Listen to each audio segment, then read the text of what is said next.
নমস্কাৰ। অকলে থাকি ঘৰত আমনি লাগে যদিও অসুখ ওলাই আহিছোঁ। এইকেইদিন অলপ অসুখতো ভুগিলোঁ।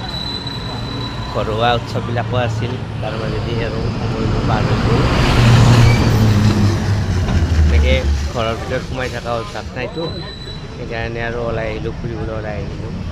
আহি ভাল লাগে অৱশ্যে, ভাল পৰিৱেশত থাকিলে ভাল লাগে। বিশেষকৈ মই সন্ধিয়া যদিও ওলাই আহোঁ, খুব বেছি লগ বন্ধু বেছি এটা নাই, এনেকৈ ধৰাও নাযায়, যাক মানে পোৱা যায় তাতে মানে কোনোবাই ভালকৈ মাতিলে আৰু সেইখিনিতে কথা চথা পাতোঁ আৰু এইখিনিয়ে আৰু ফেচবুকৰ বন্ধুসকলৰ লগতো বহুত দিন মনৰ কথা পতা হোৱা নাই, যদিও মই কাকো লগ নাপাওঁ তেনেকৈ পাৰ্চনেলি মিট কৰিবৰ কাৰণে বা লগ ধৰিবৰ কাৰণে।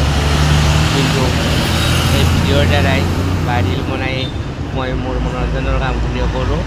তেনেকৈ বন্ধুবৰ্গৰ লগতো তেনেকৈ মানে মনৰ আদান প্ৰদানখিনি কৰা যায়, ভালো লাগে।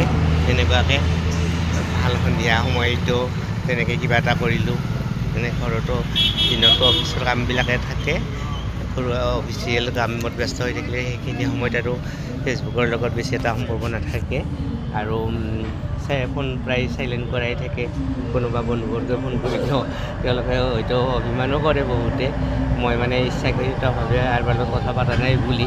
কিন্তু সেইটো নহয়, মানে কৰ্মটো ডাঙৰটো, সেইকাৰণে প্ৰথম আমি কৰ্মটো নকৰিলেতো খাব নাপাম আমি, সেইকাৰণে কৰ্মটো আমি কৰোঁৱে। আৰু বিভিন্ন সময়খিনি মই তেনেকৈ বেছি এইবিলাকত ব্যস্ত থাকিব নোৱাৰোঁ। আৰু আচলতে কি, এইটো এটা আমাৰ অভ্যাস এটা, মানে ভাল লাগে মানুহৰ লগত ঘনিষ্ঠতা কৰিবৰ কাৰণেও ইচ্ছাও যায়, বহুতখিনি ভালো লাগে। কিন্তু তাতে আৰু কিছুমানে ভুলো বুজে, ভুল বুজি পেলাইও আৰু কোনোবাই বিৰূপণও দিয়া দেখা যায়। যিয়ে নহওক, মই আগতে এদিন লিখিছোঁৱে, মন্তব্যই ভালেই দিয়ক বা বেয়াই দিয়ক, আফটাৰ অল মোৰ বস্তুত তেওঁ হাত ফুৰাইছেতো, গতিকে মোক গালি পাৰি দিলেও মই বেয়া নাপাওঁ। তেনেকৈ দিয়ে তেওঁলোকে, তেওঁলোকৰ মনৰ ইচ্ছা অনুযায়ী দিয়ক। মোকো যদি ভাল পাইছে হয়তো ভালকৈ দিব, যদি মোৰ পোষ্টবিলাক কিবা কাৰণত বেয়া পায় বেয়াকৈ দিব।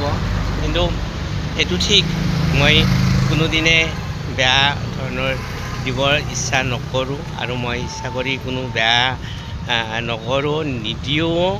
এনেকৈ ড্ৰেছ পাতিও মই পৰাপক্ষত খুব এটা দামী ড্ৰেছ নিপিন্ধিলেও মানে কি পিন্ধাৰ ধৰণটো অন্ততঃ